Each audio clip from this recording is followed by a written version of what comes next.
The sky was full of stars when Kara's ship shook violently. Red warning lights flashed inside the control room. Her hands grabbed the seat tightly as alarms screamed around her. She looked at the screen. Asteroid storm, big and fast, the cargo. Ship had no chance. Kara was the only crew member awake for night shift. The others were in sleep pods. But when the first impact hit, the power system failed. The autopods never opened. The ship spun out of control as fire and metal tore through. The dark. Then, silence. Kara opened her eyes slowly. Her head hurt. Her lips were dry. Everything was blurry. She coughed and sat up. She was lying on sand, red, dry, endless sand. The sky above her was two suns, both bright and hot. Her ship was behind. Her broken, burnt, and half buried in the sand, she stood up shakily, looked around, and shouted, "Hello? Anyone?" But there was no answer, only wind and strange, high-pitched howling in the distance. Kara checked her pocket. Her emergency scanner was still working. She pointed it at the sky. Trying to find signal, no connection.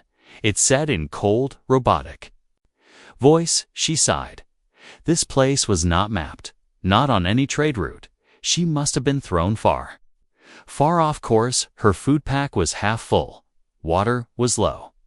She tied a metal pipe from the ship around her belt. It would be her weapon if she met something dangerous. She also pulled out a solar blanket, medkit, and some dried bars. Then she started walking toward higher ground. Maybe she could see more from the rocks ahead as she climbed. The sand burned her boots and the heat pushed on her back. She covered her face with cloth and kept moving. The higher she climbed, the more empty the world seemed. No plants, no water, just sand and tall stone cliffs. But then movement.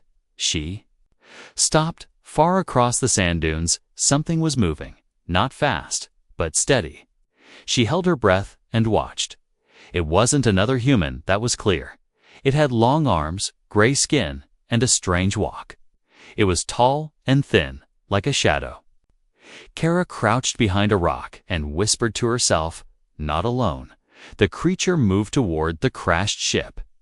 It sniffed around, then stopped and turned its head slowly toward her direction. Kara's heart beat faster. She held the pipe tightly, not sure if she should run or stay hidden.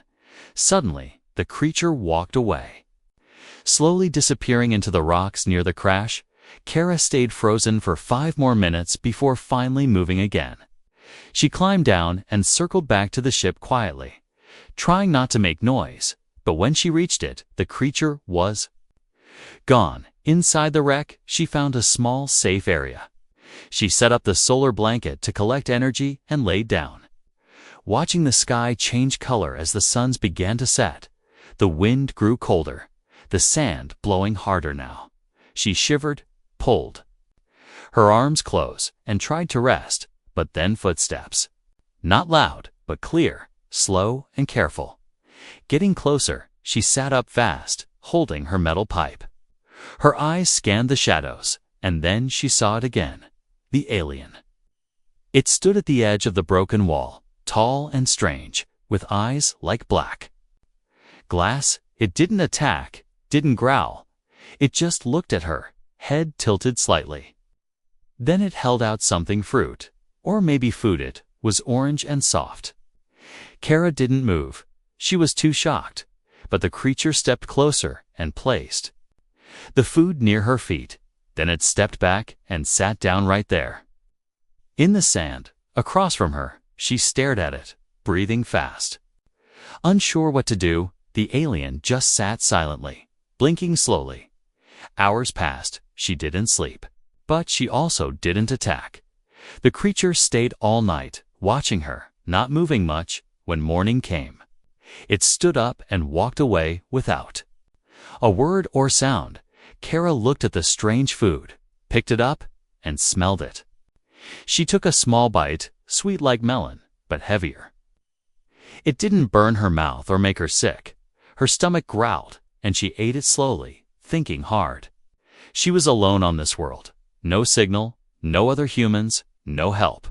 But she was not alone anymore, and she didn't know if that was good or bad. Only time would tell. But something inside her said this was just the beginning. Kara stayed near the broken ship for the next 2 days, watching the horizon and listening for strange sounds. The alien hadn't returned since that first night, and part of her felt relieved, but another part kept looking toward the rocks, hoping to see its tall shape again. The nights were getting colder, and the red wind never stopped blowing sand into everything. Her lips were dry, her water pack half empty, and her hope was starting to fade. On the third night, just before the second sun dipped behind the cliffs, she heard the sound again. Slow footsteps in the sand. She grabbed her metal pipe, stood silently, and waited. Then it appeared. The same alien, tall, thin, with smooth gray skin and wide dark eyes. It didn't look like a soldier or a hunter. It didn't carry a weapon. In fact, it looked weak, tired. It was holding a strange, spiny fruit and dragging something behind it, 2 long, curved branches tied together with dried vine. Kara didn't speak. She didn't know if it would understand.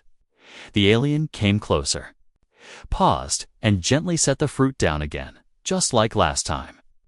Then it placed the wooden frame on the ground and pointed at her with one long finger, then at the broken ship, then back at her again. She stared at it, confused. Was it offering to help? It walked around the side of the wreckage and began clearing the sand away from one of the smaller side pods. Kara followed slowly, watching. It pulled on a metal hatch, grunted, then looked at her. She came closer, and together they forced the hatch open with their bare hands. Inside, she found sealed rations, water packs, a toolkit, and a thermal tent. Her mouth fell open. The alien had somehow known this was here. Or guessed. She turned to look at him but it was already backing away again like before. Kara picked up a water pack and ran after him, holding it out. Wait, you helped me. Here. She placed it near his feet and stepped back. The alien looked at the water pack, then at her, and slowly picked it up. It didn't smile. She wasn't sure it even could. But it gave a small nod and tell. Respectful and walked away again into the growing dark. That night, she set up the thermal tent and finally slept with warmth. But she didn't sleep peacefully. She kept dreaming of that creature, those wide, black eyes watching her. Not with hate, not even with hunger, but with something else, something deep and ancient. When she woke up sweating in the night, she peeked outside. He was there again, sitting on the sand, quietly, watching her from a distance. She unzipped the tent and walked toward him. He didn't move. She sat down across from him, copying what he'd done days ago. Her hands were shaking, her throat dry. But this time, she didn't feel fear, just a strange, quiet connection. They sat for a long time in silence, looking up at the sky. Stars were dancing above them, and the red moons had begun to rise. She pointed at herself. Kara, she said slowly. The alien looked at her hand, then at her face. He tapped his chest lightly. Ziran, he said, his voice deep, soft, like wind through stone. She smiled for the first time in days. The next morning, Kara followed Ziran into the rocks. He showed her how to find sweet roots buried under purple stones. He showed her how to trap small, fast animals by digging pits and covering them with thin bark. He wasn't just helping her survive, he was teaching her, sharing his knowledge like it mattered. Like her life mattered. In return, Kara showed him how to build a stronger shelter using the broken ship panels. They made a strange tent together, half alien branches, half human steel. When a red storm came again, it held strong.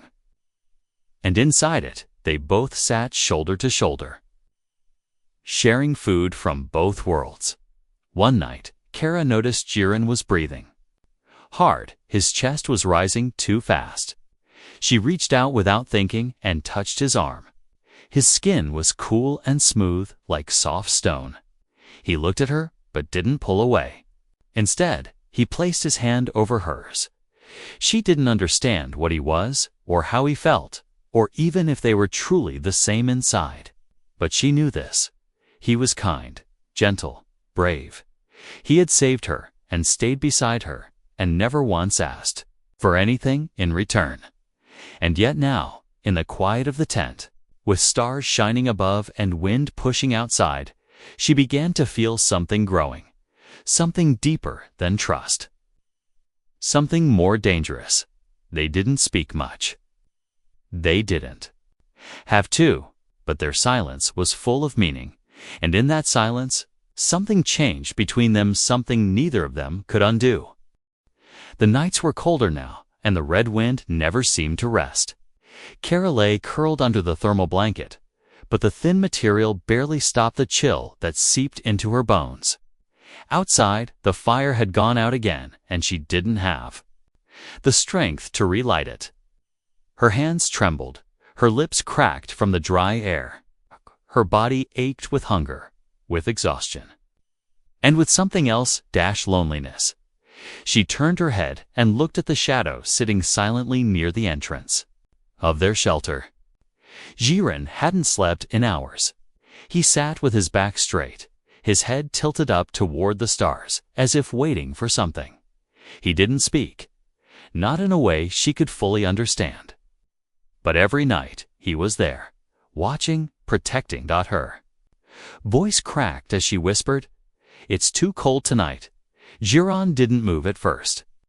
Then, slowly, he turned his head toward her. His eyes reflected the starlight, dark and unreadable.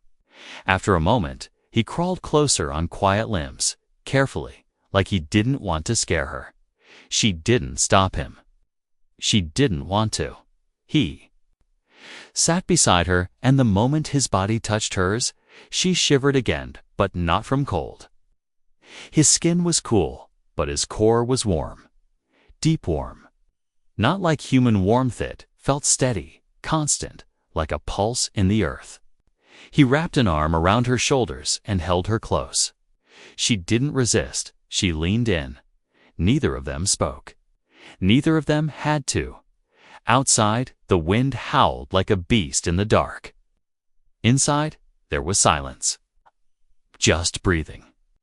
Kara listens to the strange rhythm of his heart. Slower than hers, but strong. Each beat calmed her, pulled her deeper into a strange comfort she hadn't felt in weeks. She was human. He was not. But right now, she didn't care. Her body relaxed, and her head dropped to his chest. His arm tightened slightly, almost protectively. There was no fear, no shame, only a warmth that wrapped around her like a quiet promise. Kara closed her eyes, but she didn't sleep. The next morning, she woke up before the suns had risen. She was still wrapped in his arms, and his head had tilted gently toward her in the night. Her fingers had unknowingly curled into the fabric of his clothing. She pulled away carefully, but he stirred and opened his eyes. They looked at each other. She opened her mouth to say something, but stopped. What could she say? There were no words for this. No rules for a human and alien, stranded and alone, finding peace in each other's arms. That day, they worked silently, side by side. Kara repaired the solar collector while Jiren hunted for roots and fruit. When they sat down to eat, their hands touched briefly. Neither of them pulled away. That night, the temperature dropped even lower. Kira didn't wait for him to sit. Across the tent, she simply patted the space beside her, and Jiren came without hesitation. They lay together beneath the stars, their bodies close, breaths matching, skin brushing. Kara felt his hand resting gently on her waist, and she reached back, holding it. Her heart was beating fast. She turned toward him slowly. His face was close, calm, unreadable, but not cold. She reached up and touched his cheek. His skin felt soft beneath her fingers, not like a stone, but like life. She leaned forward, and so did he. They kissed. It wasn't like a human kiss. His mouth was different, his movements slower, careful, but it was real, gentle, curious. Kara's hands moved up to his chest, and his arms pulled her close, wrapping around her like she would break. That night, they stopped pretending to be just survivors. There were no words, no explanations, just heat, breath, skin, and need. It was slow, awkward, and strangely natural. The lines between species didn't blur, they shattered. What happened wasn't planned, or logical, or even understandable, but it was real. Afterward, they lay in silence again, watching the moons rise above the cliffs. Kara rested her head against his chest, eyes half closed, heartbeat calm. She didn't know what would happen tomorrow. She didn't know if rescue would come, or if they'd die on this red, lonely planet. But she knew one thing. She was no longer alone, and neither was he. Kara didn't speak the next morning. She sat near the edge of the rocks, staring at the endless desert, her knees pulled to her chest. The suns were rising slowly, casting long shadows across the cracked ground, but the warmth didn't reach her skin. Something inside her had changed, and she didn't know how to name it. Her body still remembered the night before, how close they had been, how natural it had felt, and how terrifying it was now in the light of day. Giron moved behind her without sound. His steps were always quiet, respectful. He didn't come too close, just stood a few feet away, watching her, with those dark eyes that never blinked too quickly. He said nothing. Kara liked that about him. He never asked, never forced, never demanded. But he understood. Somehow, even without words, he always understood. She touched her lips without thinking. They still felt strange. Touched by something not human. Loved by something not from her world. She didn't know what she was supposed to feel. Regret? Fear? Shame? No, she didn't feel those things. She felt something more dangerous. Peace. And that scared her more than anything. That night hadn't been planned. It wasn't something they had discussed or even meant to happen. It was the storm, the cold, the endless loneliness. And the way Jiren looked at her not like a thing to be used or saved, but like a being with weight and soul. And now, that moment had wrapped around her like a second skin. She couldn't take it off. Jiren placed something gently beside her, a piece of fruit and a carved stone bowl filled with water. Then he sat down at a distance and began sharpening a bone-tipped tool. The wind passed between them, not cold, not warm. Just there, like a witness. Kara glanced at him. He didn't look embarrassed. He didn't avoid her gaze. He simply worked, as if nothing was broken between them. As if what happened was not wrong, but part of something unfolding slowly. She looked away, unsure whether to cry or laugh. A laugh did escape her lips, but it sounded more like a whisper. She picked up the water bowl and drank. Then she walked to him, sat beside him, and helped with the tools. For a while, they didn't speak. She passed him stones, and he carved. A quiet rhythm formed between them. Then, gently, she reached out and touched his hand. Jiren paused, looked at her. His eyes didn't change, but something in the air shifted. She didn't pull her hand away. She just said one word, soft and shaky. "Am scared." He didn't know the word, but maybe he felt it in her voice. Because instead of replying, he placed his hand over hers. Slowly, warmly. And they stayed like that until the suns dipped low behind the cliffs again. That night, they didn't touch the same way. But they didn't sleep apart either. They lay close under the broken metal roof, their bodies barely touching. Kara closed her eyes and whispered into the dark, "I don't know what we're doing." Jiren didn't answer. But his arm moved around her again, and that was enough. Days passed. Their shelter grew stronger. They planted food using seeds. From the ship's supply pack, Giron brought strange glowing stones that kept the area warm at night. Kara taught him how to repair the old COM panel, even though there was still no signal. They began building something half necessity, half dream. But even with everything improving, Kara started to feel different. Strange, her body felt tired. Heavier, she slept more. Ate less. Her moods shifted without reason. One morning, she knelt beside a stream Giron had dug, splashed water on her face, and vomited. She wiped her mouth, her hands shaking. It happened again the next day. And again the day after. She sat alone for hours after that, staring at the flat desert. She did the math in her head. Days, nights, time. Cycles. Her hand moved slowly to her belly. "No," she whispered, but even her voice trembled. She didn't need a test. She didn't need a scanner. Her body already knew. And deep inside, she knew too. She was pregnant, and it wasn't human. Her heart pounded in her chest. She stood, walked in circles, stopped, screamed into the empty sky. Giron heard her and came running. She turned away when he approached. She didn't want him to see her like this. But he touched her shoulder anyway, gently, as always. She turned slowly and placed his hand against her stomach. He stared at her for a long time.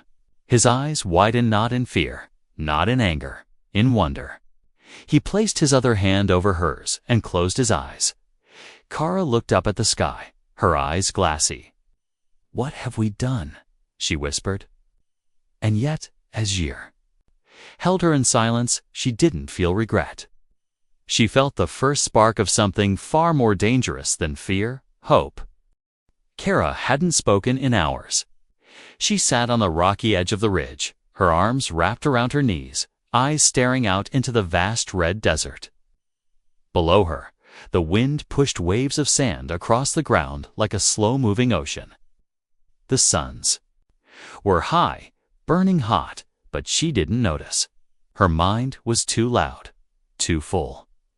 A child, inside her, half human, half something else. It wasn't supposed to be possible. Every biology lesson, every rule of science she'd ever learned said this couldn't happen, but it had. It was real, and it was growing. She pressed a hand to her stomach, not hard just enough to feel something, anything. No movement yet. Just a strange, heavy warmth that hadn't been there before. Her body felt foreign now, her future even more so. What would a child like this become? What would it need? Would it survive? Would she? Giron didn't come near her for a long time. He knew when she needed space, but he didn't go far. He was always nearby, watching quietly, gathering food, keeping the fire alive. He never asked questions. He didn't have to. He saw everything in her face. That night, as the winds picked up and the cold came crawling over the cliffs, Kara stood and walked back to their shelter. Giron was there, lighting the glowstones. When she entered, he looked up, eyes soft, curious.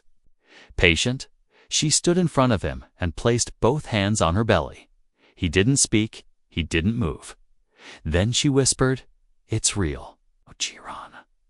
Rose slowly, not breaking eye contact. His hand hovered near her, unsure. Kara reached out and placed it gently over her stomach. He pressed lightly, his long fingers spreading. Feeling the warmth beneath her skin, he let out a sound, not a word, but something soft, like a breath with meaning. Kara smiled just a little. "I think it's scared," she said. Giron looked up. His expression didn't change much, but he placed his forehead against hers. A quiet gesture, steady and full of something ancient, something she didn't have a name for, but felt deeply. The days that followed were strange, calmer, slower. Giron brought her different foods, softer fruits, easy-to-digest roots. He built a bed from vines and fur he had gathered from strange cliff-dwelling creatures. He no longer let her carry heavy supplies. Every step he took, every movement, was careful, protective, and Kara began to feel less afraid. She started to speak to the baby quietly when Jiran was asleep. She would tell it about Earth, about green grass and blue water and cold ice cream on summer days. She didn't know if the child could hear her yet, but talking made her feel human again. One night, while watching the twin moons rise, she felt it. A flutter. Not like hunger. Not like gas. A soft, gentle movement like fingers brushing from inside. She gasped and placed her hand there. Another flutter. Jiran noticed and came closer. She grabbed his hand quickly and pressed it to her stomach, eyes wide. They waited, then dash again. ZHE, single quotes ran. Froze, and then, for the first time, Kara saw his mouth curl. Not wide, not like a human smile, but just enough to tell her he felt it too. This child was alive. Not just some strange mix of DNA. Not an accident, a miracle. That night, Kara couldn't sleep. She stared at the stars through a gap in the shelter, her fingers lightly tracing circles on her stomach. She thought about her old life, about cities and ships and rules, about how people would react if they ever saw her now. Would they be horrified? Curious? Angry? Would they take the child away? The thought made her grip her stomach tighter. She wouldn't let that happen. This baby was hers. And Jiran's. And somehow, despite everything, despite being on a forgotten planet at the edge of space, with no contact and no rescue in sight, Kara didn't feel lost anymore. She felt like she had a purpose. She didn't know how long they could survive. The food was still limited. The nights were getting colder. But she wasn't alone. Not now. Not truly and deep inside her. Life had taken root. A new kind of life. One the galaxy had never seen before. Asterisk. The suns had just dipped below the jagged cliffs when Kara heard the sound distant. Mechanical? Wrong. She froze mid-step, her hands full of roots she'd just dug from the valley floor. The wind carried it again. Clearer this time mentions, low and rumbling, cutting through the silence of the desert sky like a warning. Kara dropped the basket and ran, stumbling across the rocks. Her heart thundered in her chest, her breath shallow. She reached the top of the ridge and saw it, a ship, descending slowly, black and wide, its lights blinking like eyes. Not a rescue ship, it was too small for that. Too fast and not human design. It hovered low, scanning the ground. Then it dropped something. A small black orb that pulsed and beeped. Softly as it hit the sand, she ducked. Jiran appeared beside her only seconds later. His eyes narrowed, his movements tense. He grabbed her arm and pulled her back into the cover of the rocks. Kara didn't fight it. Her whole body was trembling not from fear, but from instinct. Something was coming. And it wasn't friendly. They waited in silence as the ship circled. Once more, then landed roughly near the broken shipwreck where Kara had first arrived. Dust rose into the air like a red cloud, masking everything. Figures stepped out tall, armored, masked. 5 of them, weapons drawn, their movements were practiced. Cruel, not like explorers, scavengers, or worse slave collectors. Kara pressed her back against the cold stone, her arms instinctively wrapping around her belly. She knew this kind of silence, the quiet before screaming begins. These weren't men who asked questions. These were men who took. Jiran leaned close and pointed toward a narrow tunnel in the rocks behind them. She nodded quickly. They moved silently, staying low, slipping deeper into the mountain's edge. The tunnel opened into a hidden cave, cool and dark. One they had used before for shelter during storms. Jiran began stacking rocks at the entrance to block their scent and hide any light. Kara paced inside, trying to breathe slowly. Her mind raced. Why now? Why here? And then she realized the shipwreck. It still had tech inside, even broken. Some of it would be valuable. Or maybe the scavengers had picked up her emergency signal too late. Maybe they were just following wrecked trails. But if they found her, if they found Jiran or worse, if they found what was growing inside, Hirsch touched her stomach and whispered, "No, I won't let them." Hours passed and the cave stayed silent. But then, a scream ripped through the air. Outside, one not human. Jiran's body went. Still, Kara grabbed his arm. "They found something," she whispered. "Maybe a trap." Jiran shook his head slowly. Then he stood, reached for the sharpened bone staff near the cave wall. Kara's eyes widened. "No, don't go out there. Please." But he touched her cheek gently and placed her hand over her stomach. Then he turned and vanished into the dark. She sat down, helpless, her hands gripping the dirt floor. The minutes stretched into an hour, then more. She couldn't take it any more. She stood, grabbed her pipe weapon, and followed his path into the dark outside. The desert was still lit by the twin moons. The scavengers had set up a camp near the broken ship. They had torches burning blue and were shouting in a language Kara didn't know, but the tone was cruel. Aggressive. Then she saw him. Jiran was on his knees, bound by a glowing chain. His head was lowered, blood running from a cut on his shoulder. One of the scavengers laughed and kicked him to the ground. Kara's blood boiled. She didn't think. She just ran. She picked up a rock and slammed it into the back of the nearest attacker's helmet. The force wasn't strong, but enough to make him stumble. Another turned toward her and shouted. Lifting his rifle butt, Jiran moved fast, ripping the chain from his wrist and using it to pull the man's legs out from under him. The next few seconds were Kaleskara grabbed the rifle and fired it without knowing how. The blue blast hit the ground, but the sound made the others flinch. Jiran tackled one, bones cracking. Another raised a stun rod, but Kara screamed and swung her pipe, hitting him hard across the jaw. When the dust settled, only silence remained. 3 scavengers lay unconscious, one dead, and the last had run. Leaving the ship behind, Kara dropped to her knees. Breathing hard, Jiran came to her, limping, covered in scratches. She reached for him, then placed his hand again on her belly. "We're still safe," she said softly. "But they'll come back. We need to leave." Jiran nodded. That night, they packed everything they could, carry food, water, tools, and left the place they had called home for so long. As they walked across the dark desert, the stars above them seemed closer, clearer. Kara looked back only once. The shipwreck still burned faintly in the distance, but she didn't feel loss. She felt strength. She wasn't just surviving anymore. She was protecting something worth more than her life, a future no one expected. A life the galaxy was not ready for, but one she would fight for with everything she had. They walked for days without speaking much, only stopping when the suns grew too hot or the baby stirred in Kara's belly, reminding her to rest.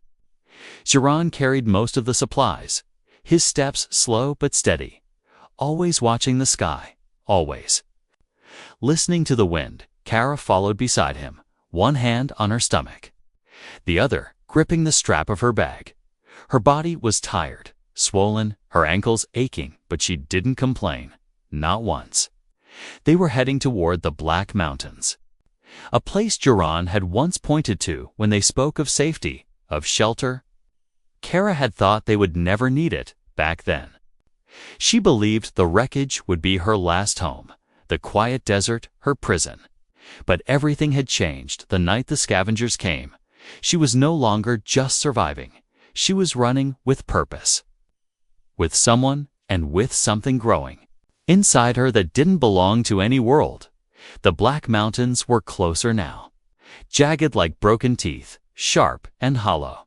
Inside them, Jiran promised, were caves deep enough to hide for seasons, places with water and heat stones and strange moss that glowed softly through the dark, but there was danger to creatures that hunted sound, and deep cracks that swallowed careless feet whole. Kara didn't care. As long as no one could find them, she would go anywhere one evening. As they reached the base of the cliffs, Kara collapsed. Her legs gave out without warning, and she hit the ground hard. Jiran rushed to her, his hands gentle, panicked, but she waved him off and whispered, "It's starting." His eyes widened. It was too soon at least by human measure, but her body had decided. Ready or not, Jiran helped her into the cave they'd just found. Dark and narrow, but dry and quiet. He lit the glowstones, and Kara lay down on the soft moss. Her breaths sharp and fast, pain flashing through her like waves. She had no medicine, no machines, no doctor, only him. The contractions grew stronger, her body shaking with every surge. Jiran knelt beside her. Unsure but willing, he brought water, wrapped her hands in cloth to grip, and stayed close. His presence was steady, like stone under fire. Kara screamed once, white stares rolling down her face, but she never said stop. It hurt more than anything she'd ever known. But the moment it ended was the moment the cave filled with the softest sound she had ever heard. Crying, a child's crying, not loud, not fully human, but alive, raw, perfect. Jiran held the baby first, his long fingers trembling as he cleaned it gently and passed it into Kara's arms. Her eyes flooded with tears as she looked down at the tiny face, smooth and new. The child had soft gray skin, eyes closed tightly, and tiny fingers that gripped hers like they had known each other forever. She laughed through her sobs, whispering, "Hello, little one." Jiran sat beside her and placed a hand on both of them, mother and child. His expression unreadable, but his body language clear. He was proud. Hours passed as they stayed hidden in the cave, the child asleep in Kara's arms. Jiran stood guard at the entrance, his weapon ready, but no one came. Only the wind moved, soft and harmless. When Kara finally looked at the stars again, she didn't feel afraid, not even a little. This child was not a mistake.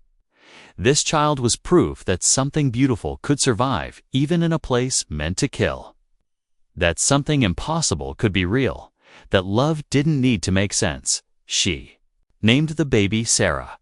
It meant light in the old earth tongue, but it meant even more in this new world. It meant tomorrow. And as Kara held her child close and Jiran sat beside them in silence, the three of them hidden deep in a cave under a desert sky, one thing became clear. They hadn't just survived, they had begun.